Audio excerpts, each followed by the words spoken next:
Hey everyone, welcome back. I hope you're having a wonderful day. This is Coffee and Tea with Justin and Tashina. I'm Tashina. And I'm Justin.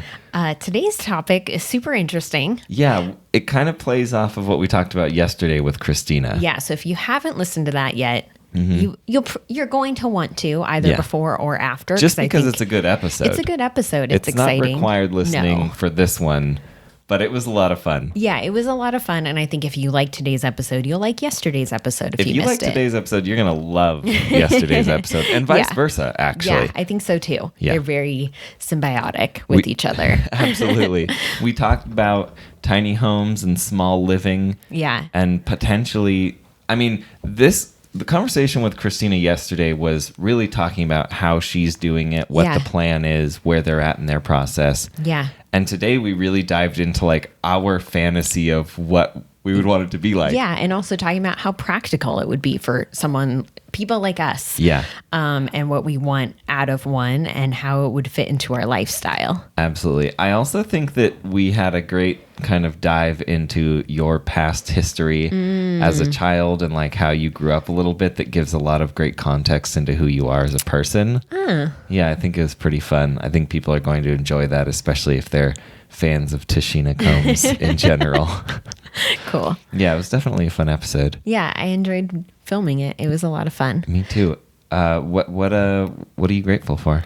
I'm grateful to have this like new idea to think about and to like consider. Yeah. I'm really grateful for that. I love when things like that happen. It feels very inspiring to me, and I'm really grateful for that. Yeah, I definitely feel inspired and motivated for sure. Yeah. What are you grateful for? I am grateful. I'm going to go totally on a whole other direction here. Okay. I'm grateful that my sourdough starter is doing so well. Oh, yeah. I'm excited about that. It's smelling really good. Okay. I fed it yesterday but didn't remove anything. And then I fed it again this morning and didn't remove anything. So I think even though we don't have a lot of space in the fridge right now, because I have those big old jugs of tea in there that I made, I think that despite that, I'm still going to make bread today or sometime soon, probably today, Do it just today. really let it sit. Well, if I start it today, it probably won't be ready till tomorrow. Oh, no. But when it is ready, it should be pretty tangy and pretty sour. I'm so excited. I think it'll be one of the best sourdoughs I've ever made. So I'm really excited about that. Yeah, please make that. Okay. Please make that. I request bread. I need bread. I need bread. All right. Should we get into it?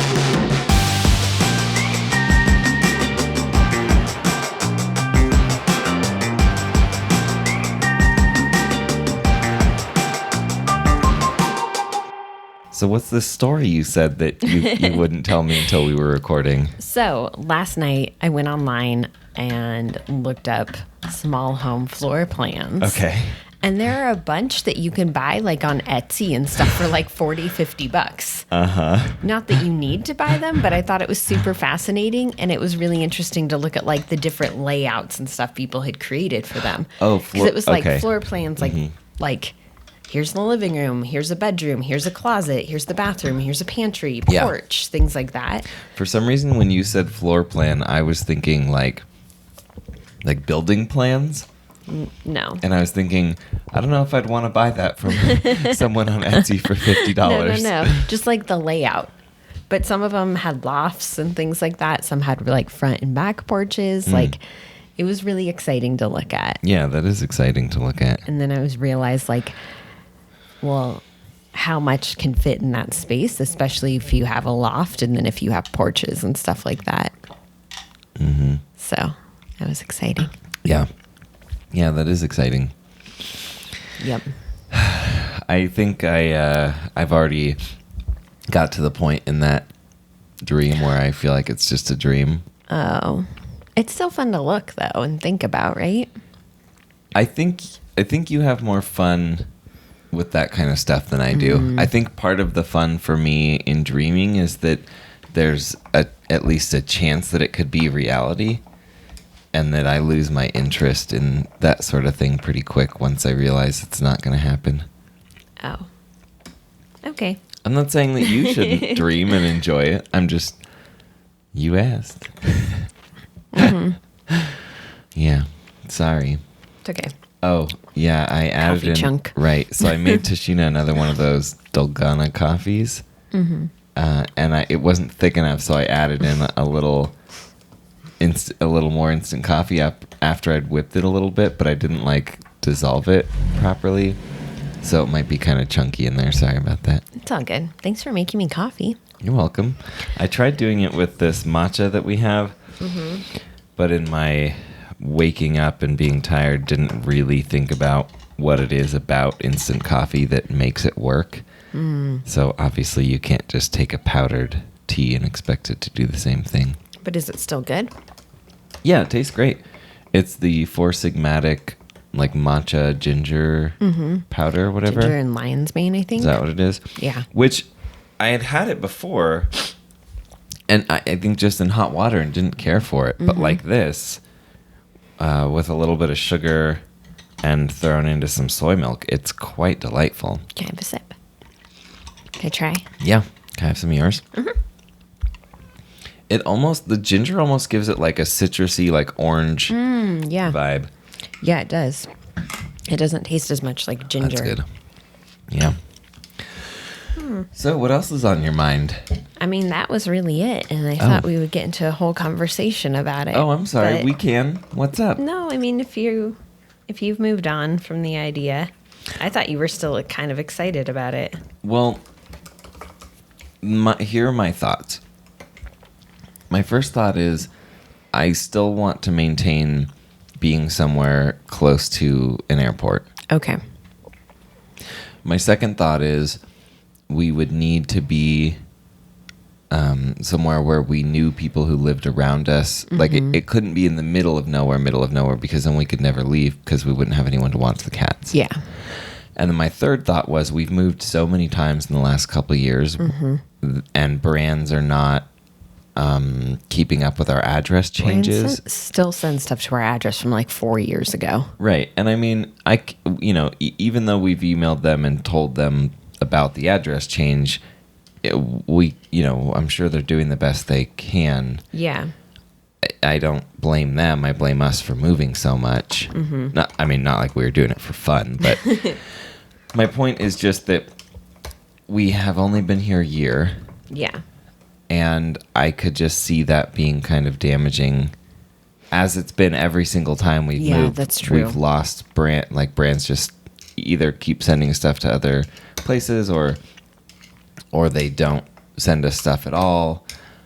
They send stuff and then get frustrated because it's not getting to us. And anyway, that's kind of the main thing for me. Yeah. And then as I went on my bike ride yesterday and got a flat tire and had to walk home, I was looking at the mountains and just thinking about living out here. And I really do love it. Yeah, I like it out here a lot too. Yeah, I don't love it enough that if we had a really good situation, I would want to stay in it. But I love it enough, and there are enough pros that I think really kind of outweigh the cons. Okay. But I don't know, because I think that's how I felt in California for a number of years. And then when we moved, I was like, wow, I really wish we had moved 5 years ago. Yeah. So maybe I should think more about that. Yeah. And I'm not saying it's something we do immediately, but I like looking at stuff like this and thinking about like the future of things and something that does give us more freedom and more flexibility. Yeah, well, and especially in the way that Christina was talking about it yesterday and what they're doing. I mean, it sounds like they're building something with pretty decent amount of space. Yeah. And they're going to have multiple buildings. Oh, are they? Well, they're going to have the separate like bathhouse thing because she said you can have multiple structures. Right. Yeah. So it's like the potential that we could start with something like the size of our apartment with a loft. Yeah. And then we could always build a second smaller space that's like the studio. Yeah, absolutely. Like there's potential in that. And that's what's exciting to me is the freedom of the stuff that we've wanted, you know? Yeah. I think it would be really cool to build something that, like, build a studio. Like, let's say it's a rectangle. Yeah. but a square of it, like the back square of it, is a studio. And then the rest of the rectangle, it could be like you walk in on either side, we have our respective offices. And then I was thinking like, oh, but what about the cats? And then I was thinking we could have like a little outdoor, kind of like a giant hamster tube, effectively. A little cat run. Yeah, a cat run so that they could get to it. Yeah. I mean, honestly, I guess if it were close enough to the main building, it could just be a fenced, you know, the area between them could be fenced. Yeah. Yeah. And then that way they could hang out in between. That'd be the cutest thing in the world. Especially if they both also had doors going outside, not just to each other. Yeah. Now I'm excited again. Yeah. See, I feel like, to me, I like thinking about stuff like this because it's just fun to think about possibilities and the future, and to like, it keeps me from feeling discouraged about where we are and feeling stuck about where we are. Yeah. And I feel like something like this is so much more realistic than thinking about like some of those big fancy homes, you know what I mean? Which I don't even want a big fancy home. I mean, I wouldn't be opposed to it if somebody just gave me a big fancy house for free. True. But some of the parts about it are appealing. And I think with this situation, what's appealing is that we would, since it would be something that's built, it's truly built for your needs. And so like the idea of like having a kitchen where the layout is something that is what you want, you know, things like that. Is really exciting to me. Yeah. Yeah. Like having a place with built-in storage and not like what we have now is super exciting to me. Yeah, I don't know. Just a lot of things about it are appealing. Yeah, I will say, for the most part, I actually think I do like, in general, the layout of this apartment. Yeah, I do too overall. Especially if the bathroom had a window. Yeah. Yeah. Like if the bathroom had a window, if that window was bigger, different. More windows. Yeah, more windows. We have 3 windows in our whole apartment. Which I thought would bother me a lot more. Yeah. But it kind of doesn't, because like if there was a window here instead of this painting, it would make this space a lot harder to shoot in. Yeah, that's true. I wish there was one in the kitchen. I wish there was one in the bathroom. The kitchen window would be cute. Yeah. Because kitchen windows, even if it wasn't too small, we could just put blinds on it or something. Yeah, and then have a little Cute herb garden curtains. going in it. Yeah. An indoor herb garden. And then if there was a window in the bathroom, we could have plants in the bathroom. Yeah. Things like that. Yeah, sorry. I derailed you. I don't know what you're apologizing You're talking about for. how you like the layout of this place. Oh, yeah. I think it's not not too bad. Like I sort of like also how we've set it up, that the further back you go, the more like our apartment's kind of like ombre, and it starts with like hanging out and relaxing and like family time, and then it slowly moves into like business work time. Yeah, totally. I really like the way that that's broken up. Although, Me too. As I'm saying that, I'm realizing the irony that we're sitting here with this recorder and these microphones and this light and this camera. Yeah. So it has changed the vibe of it a little bit, but yeah. overall. See. Yeah. Oh, go ahead. Well, I was going to say one thing that excites me, like cabinets and space in the kitchen. I do like that. Does excite me because I love, like, when we first started living together, I loved having a super organized kitchen, and then we had a roommate that was terrible, and it basically just killed my will to have an organized kitchen. It did. It really did. But I think one thing that I would love to do if we were developing our own thing and designing it would be to have some sort of exposed rigging so that I could hook lights up and things, because even this setup, like this would be great if, for example, we had lights that were mounted instead of on the ground. That way we wouldn't have to move them. Yeah, it'd be amazing. It'd be really cool. I want a little like walk-in pantry. Like even if it was tiny, even if it was like coat closet, teeny tiny, you open a door and there's shelves, because we've never lived in a place with good storage for pantry stuff. At least not that we were allowed to use. Yes. And it has always just driven me crazy. But especially here, because it's like there are two cupboards. Yeah.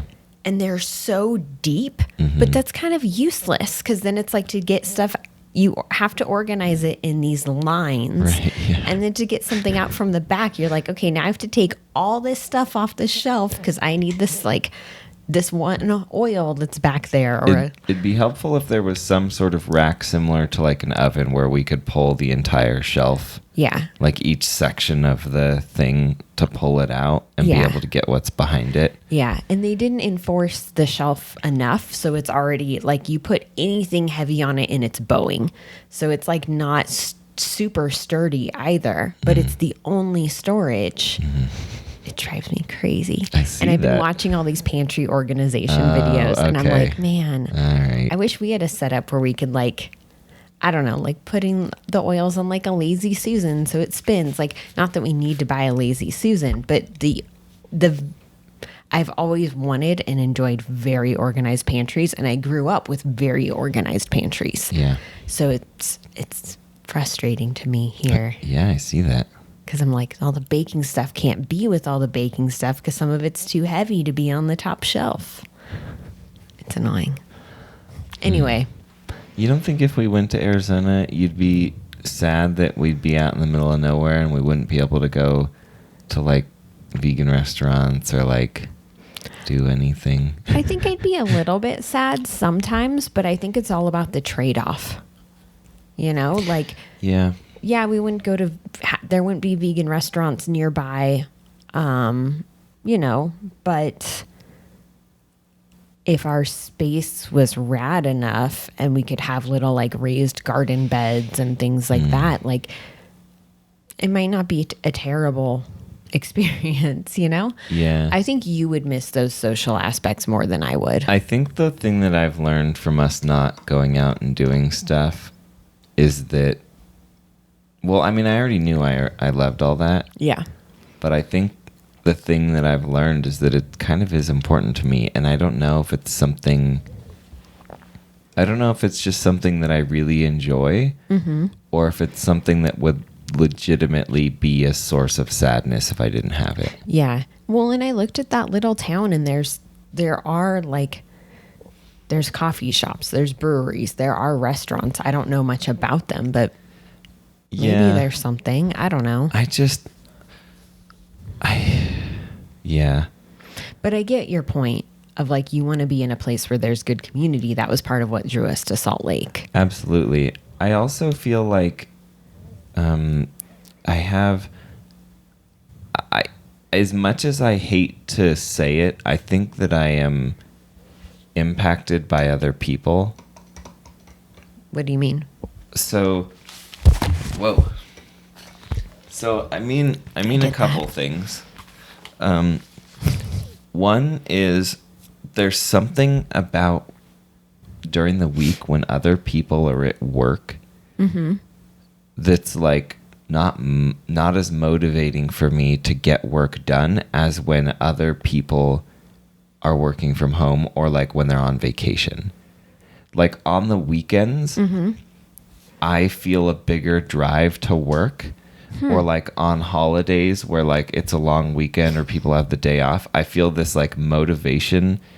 It's this weird internal like, oh, you're resting, then I'm going to work harder. Yeah. Thing that I get. And so Interesting. That's right. So that's one thing. Okay. But then I think when that thing is too much. Yeah. Like when you're just around people who that's their lifestyle is to just be more relaxed and like not pushing. I think that has a pretty big impact on me too in the other direction in that I kind of start to take on that lifestyle as well. Yeah. And so I could see it being a struggle for me if we moved out to the middle of nowhere. Just not... so I should have said, I'm also, another thing that motivates me is like being around friends that are doing cool stuff and working hard. Yeah. Like I think it's been really, really good for me and my motivation to be friends with Roxy and Al. So our friends that own some vegan restaurants out here. it's watching how hard they're working and watching what they're doing, and especially because as we've gotten to know them, we've come to realize that what they're doing really, really is based on spreading veganism. Yeah. Like, it's totally based on heart. Yeah, it 100% is. And like, I mean, there's no way you could see their lifestyle and not get that that's, like, I think once you get to know them, you realize that is 100% why they're doing it. Yeah. And it's really the motivation behind everything that they do with their businesses. And that is so inspirational to me, so inspiring and so motivating, because they work so hard. Yeah. And they are so invested in making these businesses successful to help spread veganism. And like, that to me makes me want to be better at what we're doing. Mm-hmm. And when I'm further away from that kind of thing and not exposed to it constantly, that motivation kind of fails, because that motivation is rooted in me seeing it in other people. Yeah, that's very true. I think that's kind of the main thing, is that unfortunately, I would say for better or for worse, but it's probably for worse, I tend to kind of like take on what other people are doing and really let that impact my motivations. Yeah. And it's something I need to work on for sure. I don't know that I ever put it into words like this before, so I don't know that I've really like acknowledged it to this extent. But now that I have, it's something I will work on. Still though, my point is just that it's a concern for me that we would move somewhere where it's a way more relaxed style of living, because people have their own, their own like, yeah, that their makes own sense. house, their own stuff, their bills are low. Yeah. Which means the threshold for having to work. And that's, obviously this is work in a very specific sense. Like, I'm sure people will be working super hard on, like you said, starting their own gardens or building additions to their places. The housework that goes into being off the grid is immense. Yeah. And like the maintenance with that, but it's a different type of work. Yeah, absolutely. So, I don't know. I guess I'm on the fence. Yeah, I think that's fine. I think that it is just important to always explore options, especially right now. I feel like this is a good time to explore options. Yeah. And I think it is important for me. Exploring options keeps me motivated. It keeps me excited. I don't like feeling like I don't like being in our apartment and being like, well, this is just where we're going to live for the next 5 years. No. Like, I like thinking bigger than that, and I need to constantly be thinking bigger, because that keeps me motivated. It keeps me going. Yeah. And so that's where something like this, I don't know, like, even though it's like it's off the grid and it's totally funky and totally different, it's so different and exciting to me. And I think too, because of how I was raised, like my dad had his cabin that was off the grid. Like, it's not super foreign to me. Mm-hmm. And that's part of what is kind of exciting about it. Cause like, going back to your roots, being a little forest child, except we'd be in the desert and there'd be no trees anywhere. There'd be so much sagebrush that grows on its own. Like, thank God. We'd be near all the Arizona crystal shows. Like, well, not super near, but relatively near. Not that near. Closer than we are now. But I don't know. I just think that when I think about what my dad's cabin was like and how much space that actually was, it was a 1-bedroom with a loft. Yeah. It was a lot of space. And, granted, it was up on Mount Hood. He didn't live there in the winter when it was snowing because you couldn't get to it. But yeah, I don't know. Yeah. It's always been kind of an exciting possibility to me. And just the stuff that you can do, like, if you do have places where you can have like a garden, like you can do so much for yourself. And to me, there's something so exciting about not being dependent on this system for everything. Yeah. I think the biggest challenge would be the internet thing and a composting toilet. That would just be a weird change. But my dad's cabin was off the grid. Grew up with outhouse life. So they had an outhouse? Yeah. So how does that work? The city or someone comes out and pumps it out every now and then? Nope. It's just a giant hole. How is that built though? I mean, I don't know. This was like a long time ago, so I don't know like the legal things now, but this was so far out in the woods that I don't think there was any like permitting or regulation. So it was just I'm trying to understand though the logistics of how it was built. Like, is it a hole that goes straight down like a tube, or is there a big empty space at the bottom? It was like a gigantic hole that just went down kind of like a tube, and then you had the little outhouse part that was up above it, and you have to put things into the outhouse hole to keep it like running and functional on its own. Oh, to keep it composting. Yeah, to keep it composting. Okay. And eventually, like, certain people in those situations will move them if they need to. Oh, instead of pumping it out, you just like fill it in and dig a new hole somewhere else. Yeah. Yikes. Yeah. That sounds super gross. Super gross. How does it not just fall into the hole? Like the hole's not very wide? No, it's smaller than the actual outhouse structure. Right. Okay.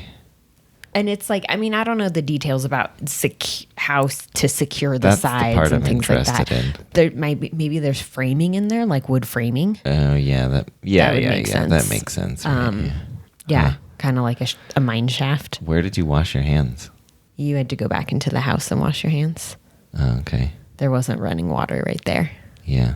Actually, I think there was, but seems like the kind of thing I might be wrong. You could have like a decent size jug attached to the side of it or something and just use gravity. Yeah, totally. Yeah, there's stuff you could do to make it easy. And that was, not a composting toilet. That's literally an outhouse. So it's like now there are better technologies for it. Living off the grid in a forest sounds so much better. It was amazing. Except I feel like I would get creeped out more. Like something about being in the middle of the desert and being able to look around and see everything literally as far as the eye can see versus looking out into a dark forest and just being like, I have no idea what's out there. Yeah. I can't see anything. There were some times it was a little scary. Because of Sam Squanch? No. For a while. Are you sure? Yes. How can you be sure? I guess I can't be sure. Okay. So there's a possibility that there was a Sam Squanch living. I mean, it is in the right area. Okay. So, but for a while, one year I remember there was a bear hanging around and we would see that it was marking up the trees and things like that. Wow. So that was like a little scary because you're like, I mean, my brother and I, like, we didn't go to the outhouse by ourselves, especially at night, because it was like set away from the house for obvious reasons. And even like my sisters, they wouldn't go by themselves because you just didn't know what kind of animals were out there. Right. But overall, it was really peaceful and like you'd see deer just hanging out. Like, yeah, there was another structure there that. It was another little house, and there was a pack rat that lived in it that my dad eventually helped move out. Move out? Yeah, he like just kept, because that space also had a loft, and the entire loft was its nest. Whoa. Because that's how long it had been since someone had lived in that one. Wow. So helping it move out was like taking out the nesting stuff and just keep moving it and being more physically present in that space until it eventually left.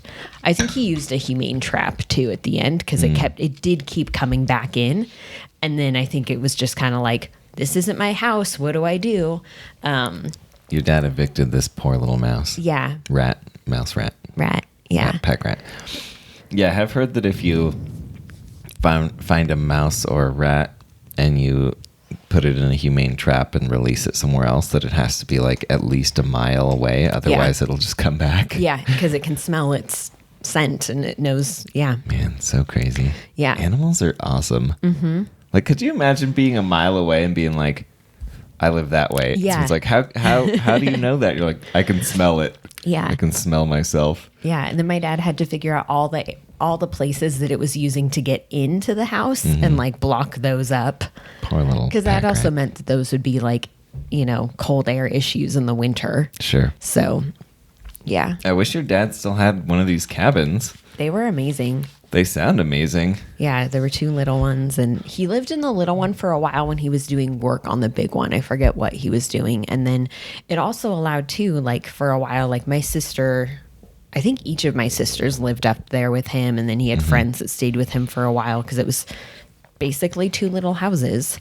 Do you think you'd want to build an outhouse? Like, sorry, I'll get back. I'll ask that question again, but Okay. you were going. Sorry, go ahead. Keep going. Yeah, Sorry. I think it was really cool. The little cabin, though, I don't know. I mean, it didn't have a shower in it.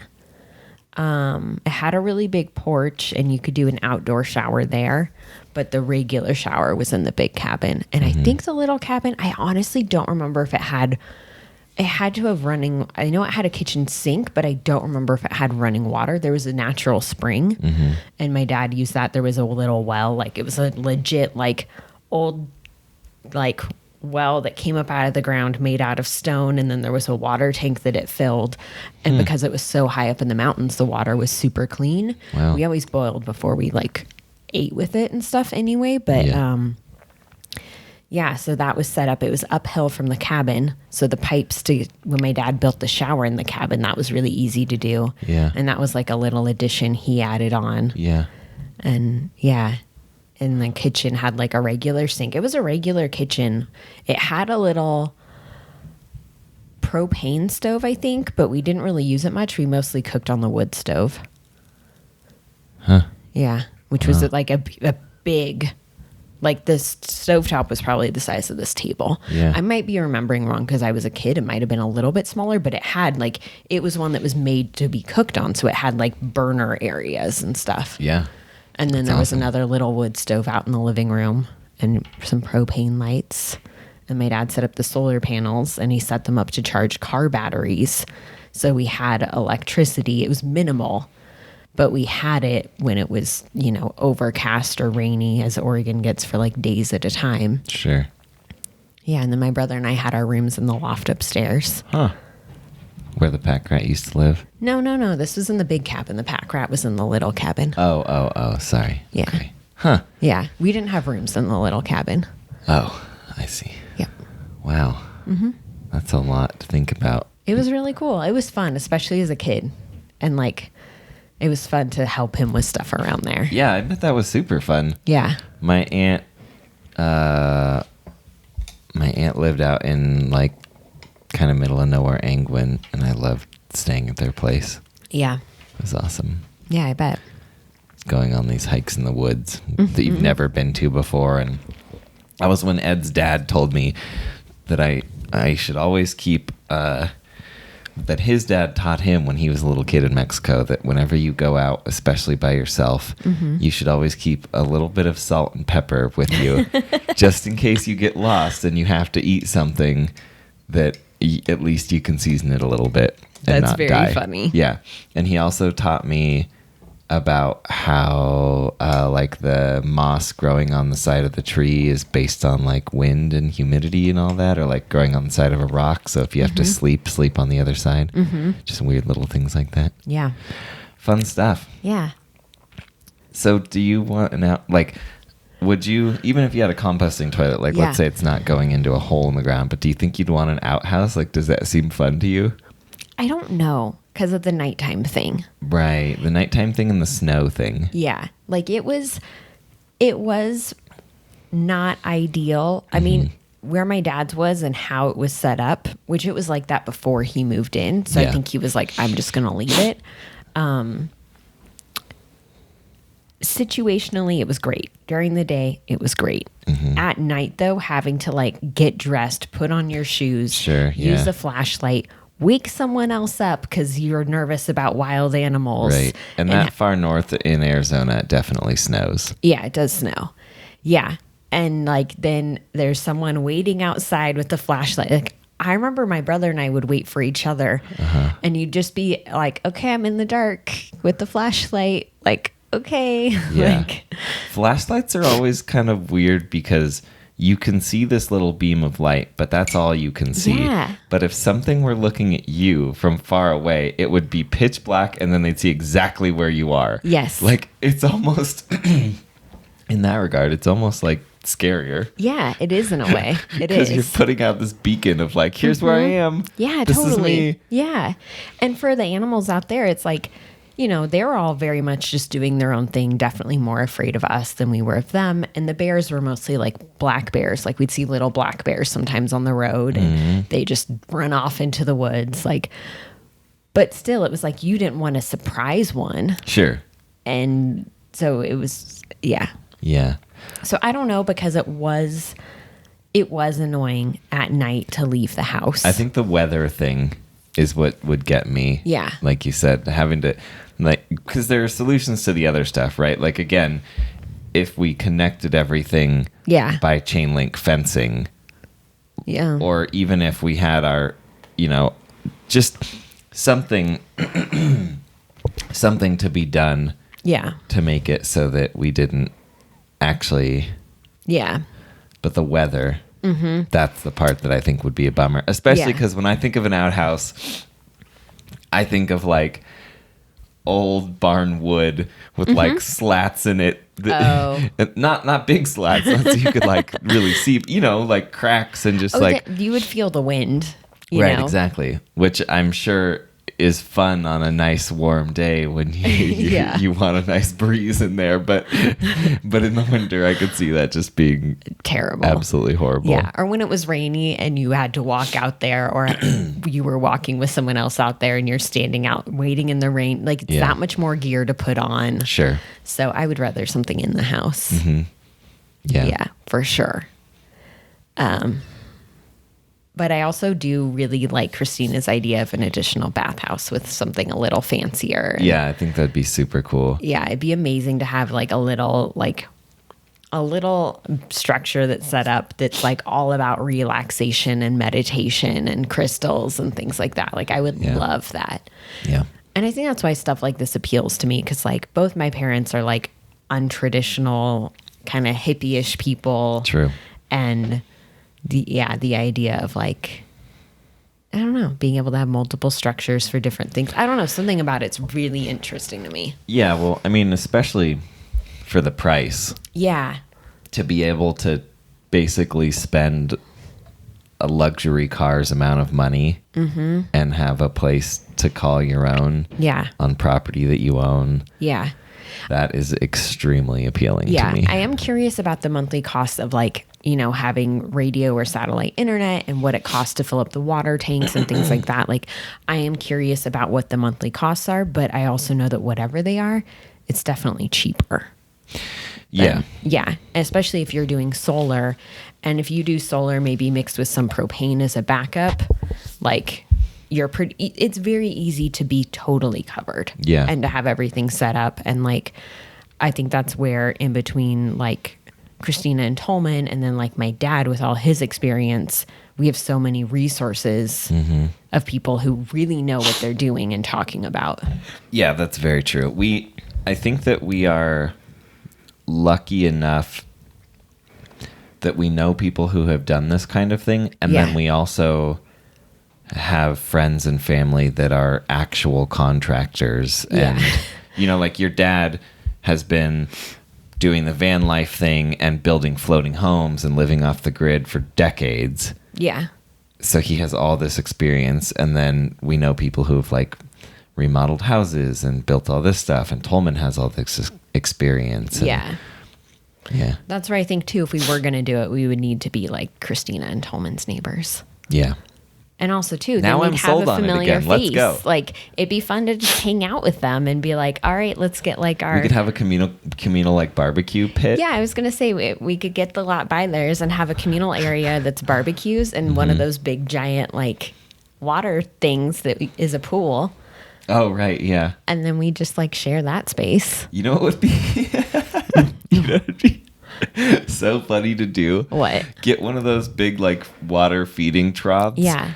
And I don't know, maybe put it up on cinder blocks or something, and then have something set up so you could build a fire underneath it to heat the water up. Have a little hot tub. Yeah. It seems like it'd be really tough to regulate the temperature, but I'm sure you could figure out a way to do it. I'm sure people have done it. Yeah, well, maybe part of regulating the temperature is that you don't actually have the fire burning. Yeah. But maybe like, you sit and hang out, you have this fire, you cook whatever, and then you shovel the coals under. Yeah. And then the coals are what heat up the water or something. Yeah. I've gone to, okay, not hot tubs like that, but one of our camping trips out to Montana with my mom growing up, we stopped at this place in Idaho, and it was a campground, but then you could hike, and it was by a river, and on the cliffside were natural hot springs, and they had brought in a bunch of tubs. Like, I can't remember if they were tubs like that or bathtubs. That's always the coolest. Yeah, and so it would flow into different ones, and you could just sit there, which now that I think about it, it's kind of gross. Because if you're at the bottom one, you're getting everybody else's water. Well, no, they didn't like drain into each other. Oh, okay. But like, I guess it was flowing water through them. It just slowed the flow. You wouldn't want to get in it right after someone else. Anyway, it was pretty amazing though to be sitting there on this cliffside basically, and you could see the river below you, and you're like in this tub of natural hot springs. It was amazing. Yeah, that would be the ideal. Yeah. But I think because this type of living has become so much more popular, because we were looking at land yesterday. Yeah, Idaho was expensive. Montana was kind of expensive. Yeah. I think because it's so many like ranch areas, so it's much bigger plots of land. Yeah. It wasn't like 1 or 2 acres. It was like 57 acres. Right. And it's not land that's typically like not used necessarily. It's like people could use this for a ranch. As we're like in the middle of the desert, it's like, yeah, this will probably never get used to grow anything or any livestock, or it would take a lot. It would. But I do think that there's a lot of ways to get creative. I don't know. I'm very interested in it, and I'm interested in the process around it, and that's very exciting to me. Okay, so what do you think? Where would we live while we were building it? That's what I was thinking about and trying to figure out, and I'm not sure. Yeah. I already have an idea. Oh, you do? Yeah. What is it? Would you like to share with the class? Sure. We would build out the studio first. I don't know exactly, because it would maybe be like camping. Okay. I mean, it would depend on how long it was for. Right. I know that I would either want to be a part of the building as in helping build it. Yeah. Or I would want to be a part of it as in at least documenting it. I would want to document the whole thing, like a beautiful mess style documentation. Sorry, go ahead. No, I agree with you completely. Because like I have always found their house projects so amazing and inspiring, and it's because they document it so well, and like the end results are always so cute. And like the heart that goes into it and them talking about it and why they made these decisions, like I love it. So I would want to do something similar. I wonder if there's a house in the nearby town that we could rent. That's what I was during wondering. The building process. Yeah. Or I think it's worth looking into. I was also thinking too, she mentioned a lot of stuff near them is on Airbnb, is off the grid. So maybe that would be worth checking out. Yeah. Seeing what we could find and going down. Obviously not anytime soon, but going down for like a week or something, like long enough to have to deal with like getting groceries, things like that. Yeah, that I think I agree with your reasoning there.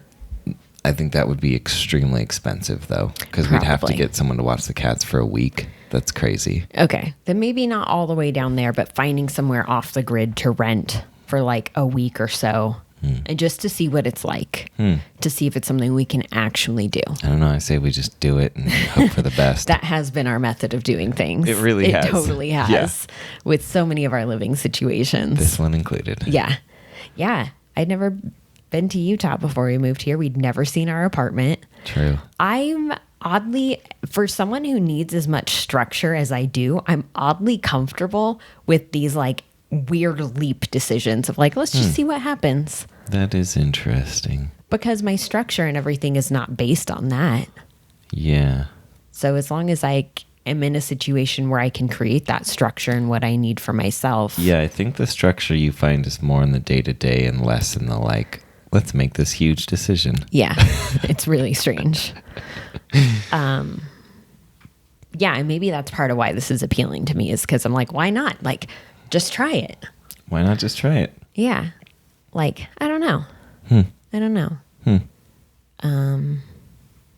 Yep. Yeah. I'm excited. Are you excited again?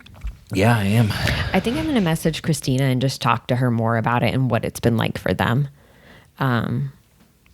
Maybe we should just call her today. Talk to her some more about it. Yeah. Yeah, after the live stream. Yeah, because I'd like to know, too, what she thinks. Yeah. What time did you say the live stream is at? 12. So it's in 2 hours. Okay, cool. And you announced that? You did a post announcing it? No, I asked if you would. Oh, I asked if you would. Oh. Yeah. All right, I'll do it once we're done here. Okay. Great. Yeah, it definitely is appealing to me. Yeah. Especially the thought of doing multiple little structures. Yeah. Because also, if we had the studio space, if we had the studio and the office space separate from the living space, Yeah. that would...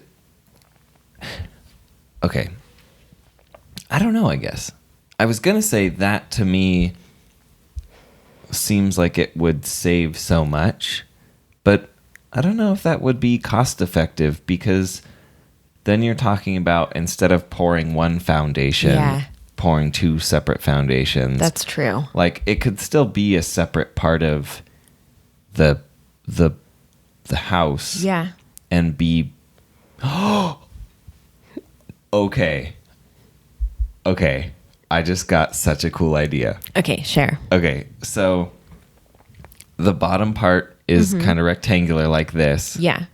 And on the far side of one, like, let's say if it was broken into like 4 segments. Okay. Then like the 4th segment is the studio. Yeah. And then there's a top level, but it only extends the first 3 segments. And then over the studio is a deck. That would be rad. That I would love be that. Amazing. Yeah, I would love that. And I think too, just having a studio space and like an office space that similar to here, where we can close the door, but here the space is so small that I'm always in that room doing other stuff. Like it's like I'm not just in the office when I'm working. Does that make sense? And so the idea of having a space where I can I'm not sure I get what you're saying. Okay. Here, the space, it's so small that we're always in that room doing other stuff, not just work. So to me, it's really appealing to have like a compartmentalized area where we can close the door and still have all this other stuff. Whereas for me now, it's like, okay, if I'm going to read a book, I go into the office and get a book. If I want to grab some bath salts because I'm taking a bath, I go into the office and get bath salts. If I need a new body lotion, I go into the office and get a body lotion. Like, so much of what I do, even if I'm not actively working, involves going into the workspace. And so to me, it's hi, Junie. It's very appealing to have a space where it's like, okay, I'm only there when I'm working, really. And granted, product would probably still live in there, but I don't know. Maybe we'd have a product pantry or something. I have an idea. What?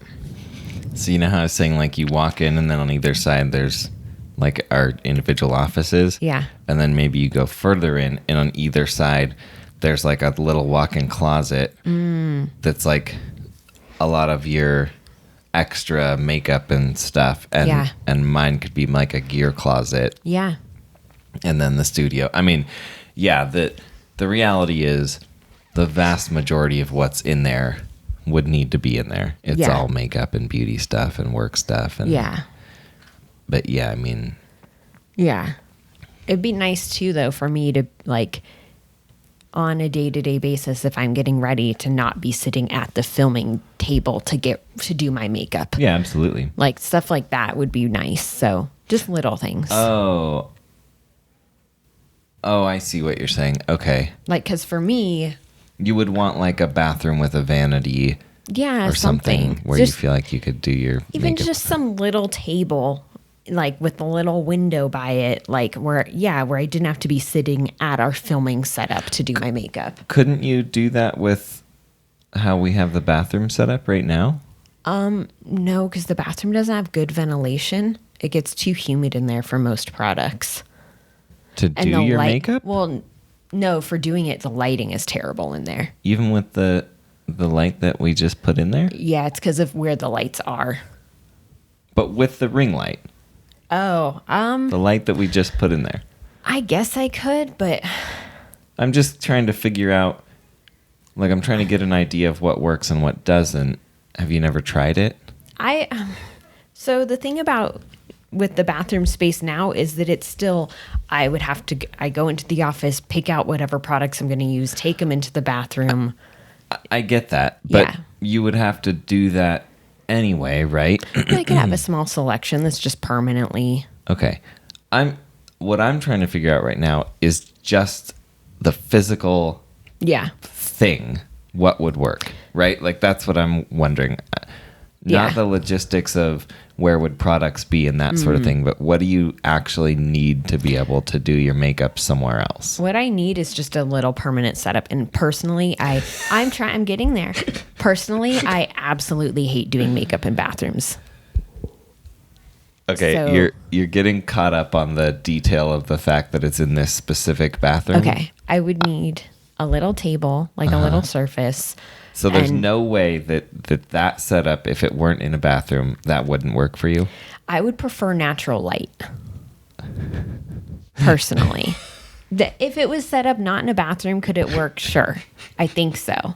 Thank but you. it would still feel like because of the I just inhaled my hair and it went all the way because of it back being a to my light throat. that we use for filming, it would still feel like I'm at a filming table. So it would not be that like casual, comfortable, everyday like feel, which is what I want. I wouldn't want studio lights. I want to feel like I'm not filming. Got it. That's the main thing. I see. Yeah. Okay. Yeah. So that's why for me, like I prefer to do my makeup with natural light. Yeah. Like when we're not filming, even though I'm at the filming table, well, I have to turn the filming light on to do it because that room doesn't get great light unless you're really close to the window. Right. But a lot of times I'll do my makeup sitting at my computer. Yeah. And I put a mirror in the window and open the blinds and use the natural light. Like I prefer to use natural light Got it. if I can. Yeah. So, but yeah, I want to be not with a filming light. Not Sure. with, yeah. So like a vanity setup where you're maybe facing a large window. Yeah. Yeah. Where there's like a window right behind it or something. Yeah. It doesn't have to be large, but I mean, it'd be amazing if it was. Yeah, I was just thinking like if we built a second part that had like what Christina was describing, kind of like a barn style roof, Yeah. then maybe that's an option to have. You know, in the middle would obviously be the taller part, like a large panel that's basically just one huge window Yeah. that takes up most of one of the walls there. Yeah. That could be rad. Kind of like what Rianne has in her vanity setup. I have no idea what Rianne has in her vanity So she setup. has like her desk, her vanity table, and then it's like just windows behind it on either side. Yeah, exactly. And she has like a lighted mirror and stuff, but she doesn't have to use it. There's enough natural light. Right. And I think that's part of it too, is like, especially this place overall, like parts of it get good natural light, but I really want natural light more. Yeah. More natural light. Yeah, me like- too. I mean, Yeah. yeah, 100%. So. Natural light is just the best. Yeah. So fun. Mm-hmm. And especially if you are out somewhere like that, it seems like a good opportunity to have more opportunity for natural light. Yeah, completely. I don't think I'd want it in the studio, No. because if I were going to actually build a studio, I would want it to be as studio-ish as possible. Mm-hmm. Meaning, like, at least, even if it's just handmade sound treatment stuff, like better treated walls and nice insulation so we can keep it cool. Yeah. It obviously needs some sort of air conditioning. Yeah. But even like a unit like this, Mm-hmm. if we had one in the main area and then one in the studio or something, Yeah, I think it totally. could work. I think so too. We would just need to figure out the logistics of figuring out details like that. Like, how does that work with the solar setup? Right. Solar. I forgot solar. Yeah. Solar. That's so exciting.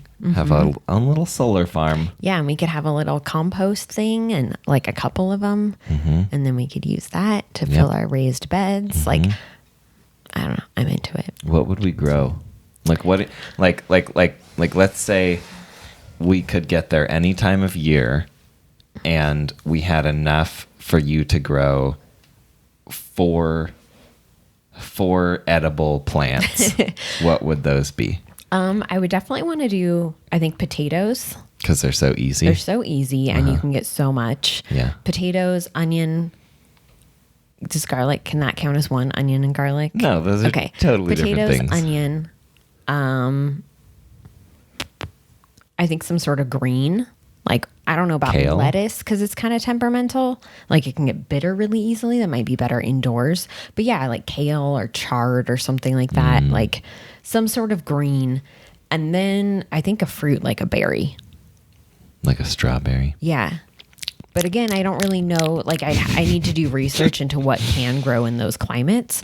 But if you have the raised beds and you bring in soil and then you figure out like a little drip watering system and a water collection system for the drip system, Yeah. then I think you have a lot more options. And then I would definitely want to do like some potted herbs. I would definitely want to keep doing succulents and cactuses and stuff like that. Like, I would want so many plants there. But I think between what's available indoor and outdoor, there's a lot of opportunity for edible and non-edible things. Yeah. I keep asking you these questions and then listening to the first 5 sentences and then just drifting off into a daydream about living in that scenario. So I didn't hear the last half of what you said. But It doesn't matter. yeah, I'm sorry. I'm like so excited now. I want to do it again. Like, let's go. Let's get out of here. I just think too, it's something where it's an exciting thing. I think let's do some research and let's figure out like what is actually possible and what would make it make sense. And that's the thing too, is I think it's very easy in these situations to get excited and to forget some of the practical things you need to think about. So like we would need to look at, for example, coverage maps for like radio internet. Yeah. To make sure it's a good area. Which I will not be surprised if it's a terrible area. She said cell phone reception's good. So Yeah, that's there's true. a She chance, did I say feel like. that. And the thing is too, is it is, from what I was reading, the town near it is actually pretty touristy. So I wouldn't be surprised if there is decent internet. Just like they don't necessarily have like cable internet where they are because the wiring isn't there. Yeah. But I wouldn't be surprised if there's decent internet capabilities. And I think for also, most... the Forest Service would need it, like the people running the Grand Canyon. Yeah. Anyway. I think too that for most of what we do, we don't need great internet. And if we just filmed in chunks Yeah. and then had a hard drive and a laptop and drove into a different town and uploaded somewhere else, Yeah. you know? If we had to, yeah. So I think it's just worth researching into the practical options. Like what plants could we realistically grow there and what would go into that setup wise, cost wise. Yeah. How hot are the summers? How cold are the winters? Exactly. Like we need to think about it in a practical standpoint, not just from the this is exciting standpoint, and see that the things cross-reference each other correctly. And that's the thing too, is it doesn't mean that I'm not excited anymore. Still be excited because it doesn't mean that this whole thing Just forget as a it. possibility couldn't work. It just means Can't maybe, work. okay. Go on. It just means that maybe there are some adjustments we would need to make either to what we want to do or to our expectations or, you know, like just some things that you just decide what is worth it. What are the deal breakers, things like that. And kind of go from there. Yeah. Because also too, like, you know, it's not the only place we could do something like this. It's definitely land-wise super cheap. But if this is something that we are actually interested in doing, we could start cross-referencing it with other locations and kind of keep an eye out. Especially as things shift, you know? Yeah. So that's it. Okay. Because like yesterday we had looked at that land plot in Colorado, but it was so far out that it was like the idea of just practical things like what if we need to grow trees? What if something happens? Right. But also then getting people out there to build would automatically cost so much more. True. So just like figuring out what actually makes sense about locations. Yeah.